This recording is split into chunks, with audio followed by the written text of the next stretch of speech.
Okay, let's say the year was 1974. Me and a friend were up in the Adirondacks in upstate New York, camping on an island on the far side of the lake, about midway. And we were on a fishing expedition. So we had a canoe, and we were fishing all day, caught some good-sized bass. But all of a sudden, we realized it was kind of late, as it was getting dark, to travel all the way back to the island. So we looked for a place to pull over, found a nice sandy peninsula, and we started doing the usual routine, setting up camp, and we had brought some potatoes and onions with us. And they would make a nice fish dinner. We're preparing the food. Also, we started hearing these whistling sounds going through the air, like someone throwing, I don't know, bottle rockets or something through the air, like a whistling sound and a thud as it hits the ground. But we're looking around, and there's no rocks or missiles or anything on the ground. Like there was no logical reason for the noises we were hearing. Then we're hearing kerplunks in the lake itself. We go over to the lakes, the edge of the water, and there's nothing going through the water. There were no ripples, there were no splashes, just the noises of something hitting the water. We had no explanation for that either. Then we started hearing these loud cracking noises, like tree branches breaking or limbs breaking.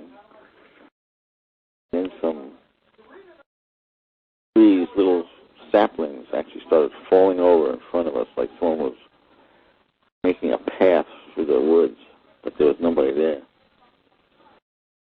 And we're trying to come up with any kind of reason why, the sounds in the water and everything, like maybe it's a deer, like splashing, and all of a sudden this big buck comes out of the woods, walks over to the river, to the lake's edge, and starts pouring with his front feet into the water, which was bizarre because we were not that far from him, and deer usually run the opposite way. And the deer looked over at us and turned around and went back into the woods. And Mark and I look at each other and say, well, that wasn't the sound that we heard. Then suddenly the sky illuminated. And there were like 3 sets of diamond-shaped lights. And it lit up the area like a football field. Wow. And then the noises started up again, like all around us. Really terrifying, because there was no explanation that we could think of for all these happenings that were going on. Mark and I said, well, it's dark, we can't see anything, but let's get back to the canoe and get out of here. So we were about 10 feet from the canoe. We could go no further. We couldn't get to the canoe. Like there was a force field keeping us from going any closer to get away. Your muscles wouldn't move, allow you to move? Or? No, we could move fine. It was just like almost like a glass wall that was blocking us. Like we couldn't see anything, but we couldn't go any further past a certain point. So then we were like, okay, what do we do now? So I got out a machete and Mark and I had a knife or an axe. Went back to back, and next thing we knew, it was like 10 o'clock in the morning. So, and everything, you couldn't see anything. There was nothing, no, evidence of anything that happened during the night. That was our first episode on Indian Lake of Strange Happenings. Just the lights. No, with Di, I mean, like, didn't you?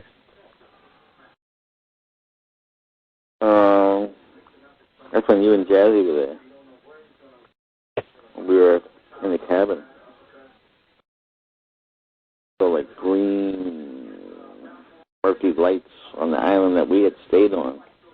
and then it came completely across the lake to the bushes that were on the house next to the cabin we were staying at. That's like a mile across. That was very weird. Like little aliens running around. Yeah, that was really weird. Wasn't there a time like when you were in the tent and you saw like some type of? Oh yeah. Saw that one now? Yeah. 1993. I think it was July 1993. Same lake, same island. Yeah, learned my lesson. We got there, I guess it was about 2 o'clock in the afternoon, setting up camp, put up the tent, got everything all, rolled out, food put away. I said, I'm going to do a little fishing. So I got in a little fishing boat, 12-footer, I guess it is. Had like a 10-horsepower Mercury motor on it.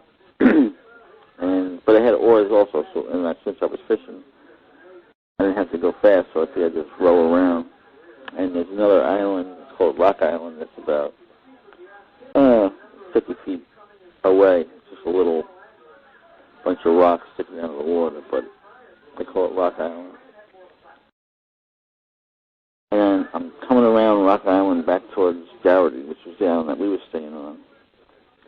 And also one of my oars was cut clean across the oar, so all I had was the handle in my hand and maybe 3 feet past that. So my first thought was it was one of those laminated oars that pieced together and, the glue came apart or whatever. Anyway, when I found the other piece of the oar and looked at it, it was nothing but single grain oak. Like, how did it cut across for? Anyway, I'm trying to figure that one out, and I come back onto the island and we start making dinner. I'm looking down like, wow, look in the water there. We went down to the water's edge, where there was like a little inlet in the island, and there was this greenish light that was blinking and going like in the points of a W. And it did that, on and on and on, like non-stop, very slowly, but it moved. So I look around, there's nothing reflecting, there's no boats on the lake over there, there's nothing up in the air.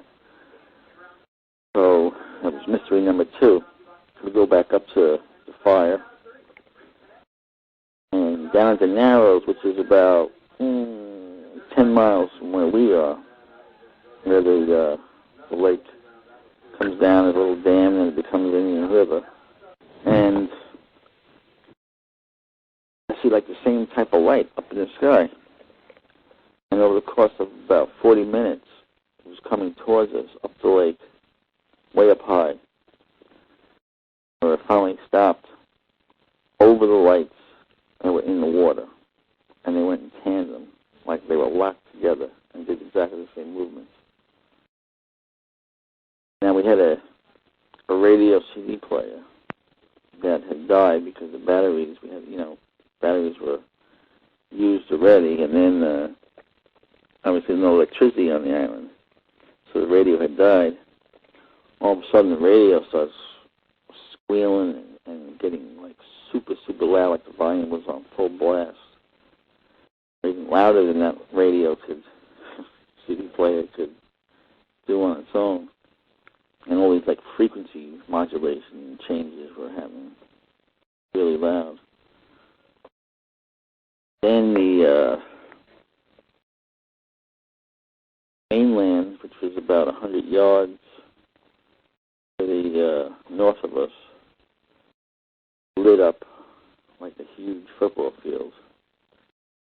woman I was with said, "Is there a town there?" I'm like, "Hey, there's nothing there. So you can go like 200 miles up to Canada. It's the national, Adirondack Park. So there's no building allowed, no towns, no industry, nothing. Only houses on that are ones that were there before they designated the park." So my friend said, "Let's get into the tent," because he was terrified. I'm like, "Well, tent's not going to do anything to me. A thin sheet of nylon." He goes, "I don't care, let's go in there."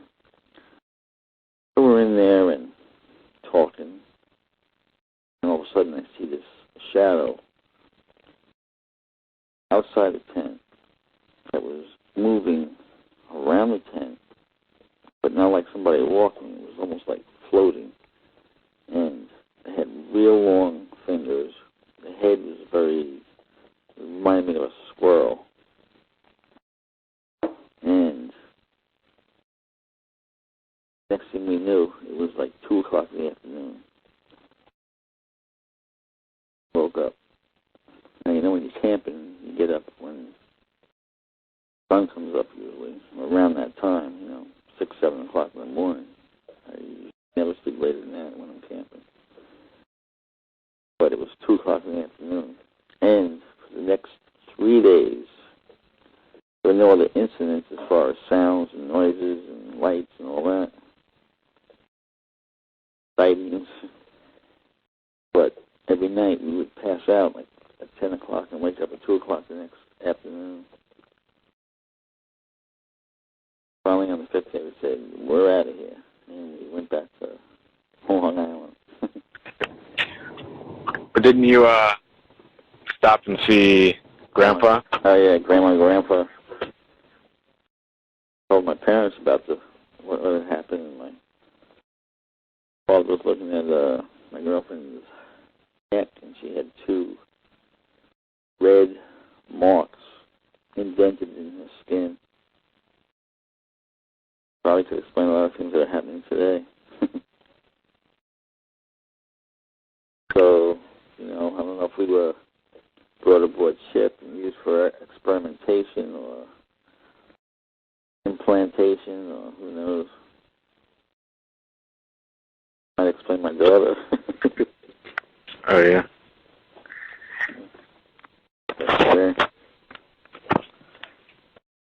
Yeah, they lasted for a while, too, in their neck, right?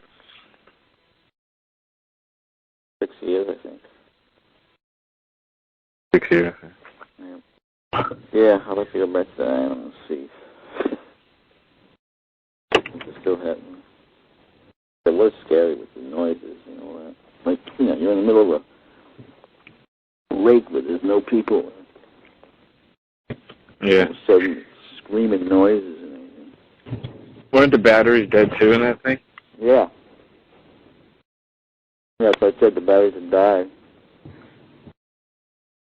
Yeah. So we couldn't get any sounds out of it. And it came to life. So loud that it hurt your ears. And that radio couldn't get that loud on its own. Little portable CD player.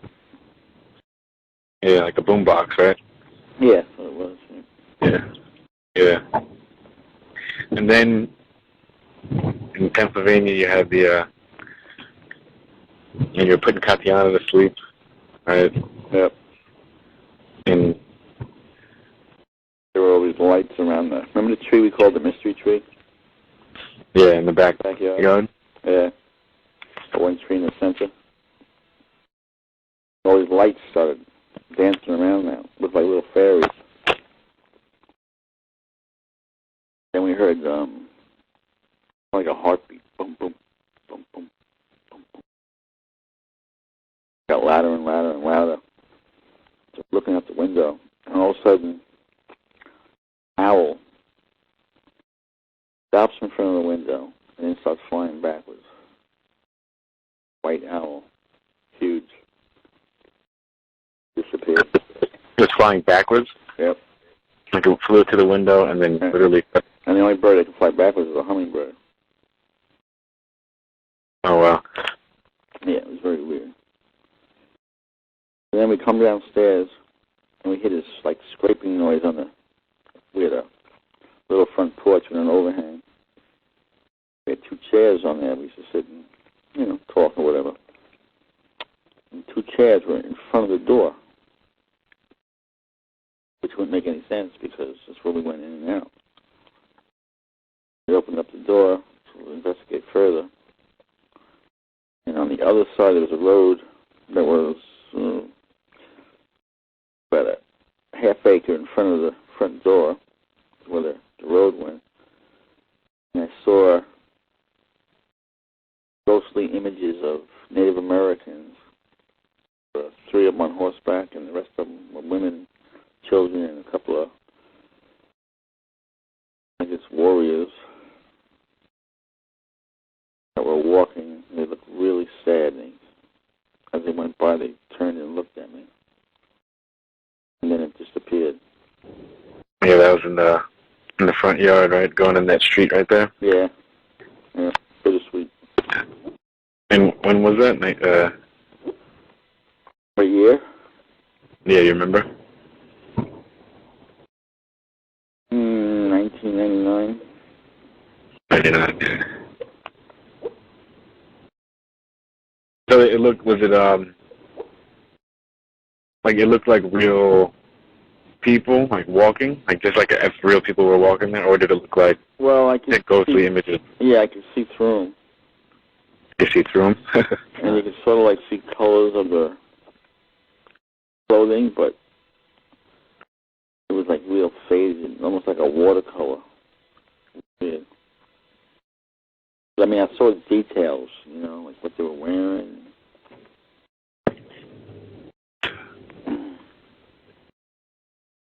Is that pretty much the last type of thing you saw like that? Yeah. Yep. Besides Eugene.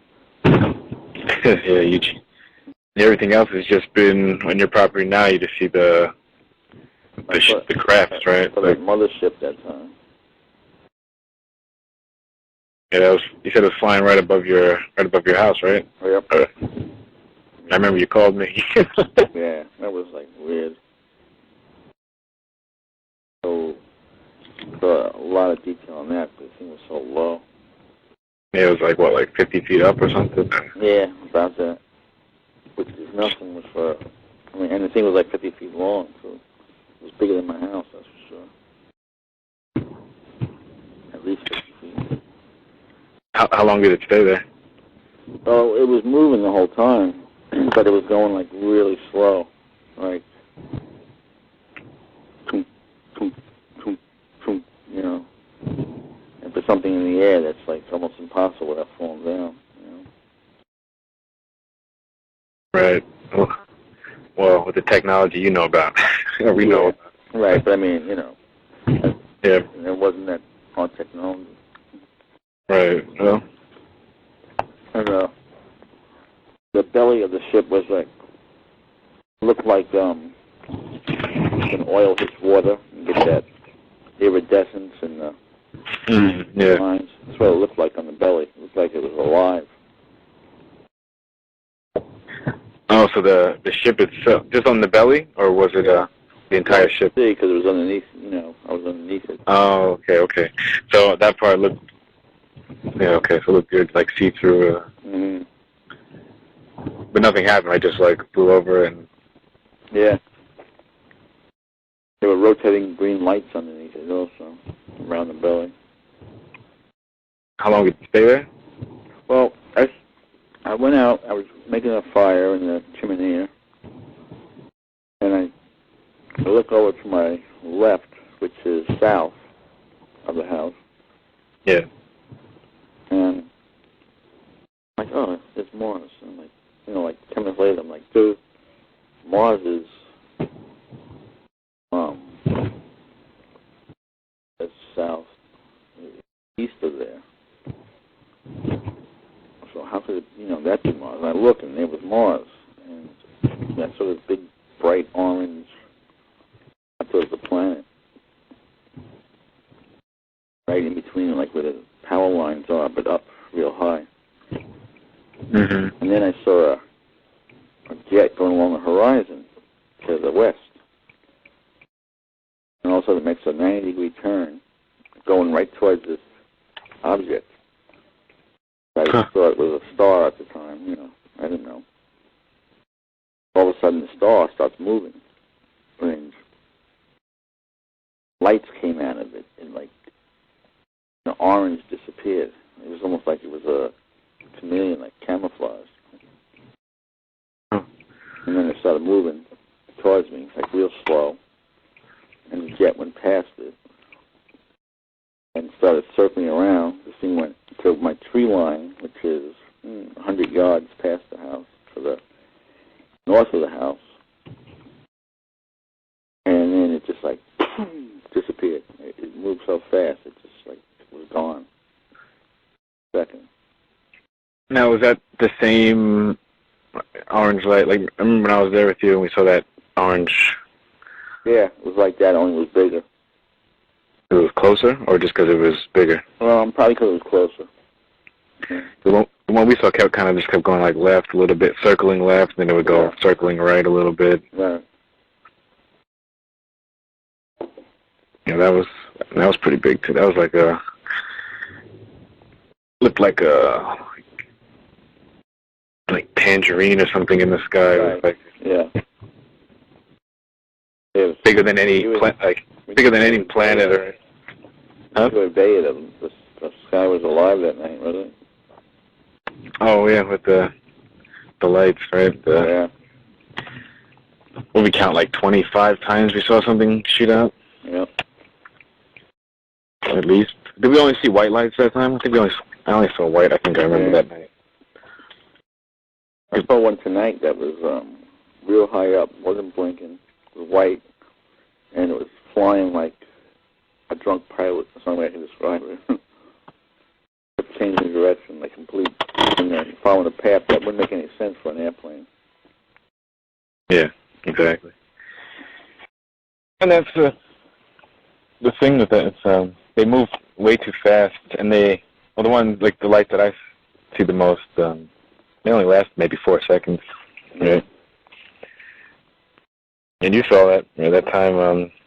I think I was facing you, and you saw it behind me, right? Yep. And I saw it one time on my own, above the garage. Three lights shoot up. And even though I think last time I saw one was with you in was it September? When I was at your house. Yeah. And I was telling you I was going to go to Canada. Yeah. And then we see it just shoot above your tree line. Yeah. But that's the thing. They're about as high as like the tree or a roof. Like they're not very high. And sometimes they'll be like maybe like 100 feet up. I think. That was weird when I saw it when you were here. Which one? The three, 4 lights, whatever it was, that went up. Yeah. My friend's garage. Yeah. Oh yeah. Probably been a few times now. That's the last time I haven't seen it by me at all lately. I used to see him at least once a month or something. Yeah, it's definitely been a lot slower with like activity. Yeah. I think I only saw something once during the whole winter this year. Where you live, I mean, it's a lot easier to see things, because you don't have any other people around you, so you got like... Plus no lights to distract or dilute. Yeah. Right. That's why it's strange by me, I think, because there's people everywhere. Mm-hmm. And if I see that, I'm like, does anyone else see it, So sometimes I think I see it, like, when maybe no one else is looking up. And, I had a neighbor that saw that spaceship, too. He's an amateur astronomer. He has his telescope out. And he followed it, he said, right past the house. You talking about the, 50-foot one or whatever? That one? Yeah. I have a neighbor that saw it. He just asked me about it not too long ago, actually. I've seen anything else. He can see my house from his place, even though he's like 3 miles away. Yeah, 'cause you're on that hill. Yep. And with Yeah, telescope, we can see, like, really easily. you're pretty much at the highest part, right? Yeah. Yeah, it's the highest point around. Yep. Yeah, that's... So, I'm not crazy. He saw it, too, through a telescope. Too bad he didn't have, like, some type of... Video on it. Yeah, that would have been... I know. Wow, so that must have been... quite sight. Yeah. But nothing changes in your house, like, on that time? Like, no lights went down, or, like, nothing electric was altered? One thing, and it's weird, too, because, you think with technology like that, you wouldn't hear anything, but I heard, and it's going over. Yeah, my theory is basically that, like, with you, is that, like, they must have been watching you from very, very small age, because and just check up every now and then, Mm-hmm. Because you've been seeing that for a long time. You see more actual, from beings to ships. I'll just see the lights, I don't know what, like fireball lights, whatever, shooting across like bottle rockets. It's as much as I see. But. Yeah, and Mark was there at the time. I mean, he, that it wasn't like my perception of it. He saw the same stuff. We've talked about it over the years. Yeah, that's the thing. Yeah, I always knew it was real, but I never knew how real it was till someone else that I was with saw it. Yeah. So it's been, including you, about three people have seen it. Yeah. You remember my friend? I was with him. I saw right shoot above his house, and then he thought it was what he said it was shooting straight down for about 4 seconds, like an orange fireball shooting down. Lasted about 4 seconds, maybe about like 100 feet up. Mm. And he thought it was burning garbage that planes. He said, "Oh, that wasn't a light. That was just some burning garbage that planes throw over, over the suburbs of New York, like they would do that." Yeah. I think he was trying to piece together like rationalize, and I think from back in the day they would talk about planes would dump waste over the ocean. Yeah. I think that's where maybe that came from, but. Yeah. Have you seen the new chemtrails? How they're doing it now? What's new? What's two trails at the same time, and they come out thick, and then they get thin. Yeah. And then they expand. So it's different ones than what you were seeing before? Oh yeah, these are two white lines at the same time. That's the two, like it'll come out of two different spouts, but it goes into form one line. Yeah, no, these are two separate ones, right? Like with a space in between. Oh, wow, so okay. Yeah. Okay. And the jets look different too. They're more like stealth jets. Yeah, that's. You know how I noticed it first? I was flying back from Indiana, and there was one right outside my window for like probably 50 miles. Yeah. It was right along. I had it like I could see it so clearly, flying like parallel with us for a while. And it wasn't disappearing, right? No, because we were up there with it. Yeah. It veered off, and as long as I could see it, the trail was there. Yeah. But yeah, they definitely have changed now. I guess they have to do, set up half as many jets now. Yeah. Yeah. So they can get twice as much. More bang for their buck. Yep.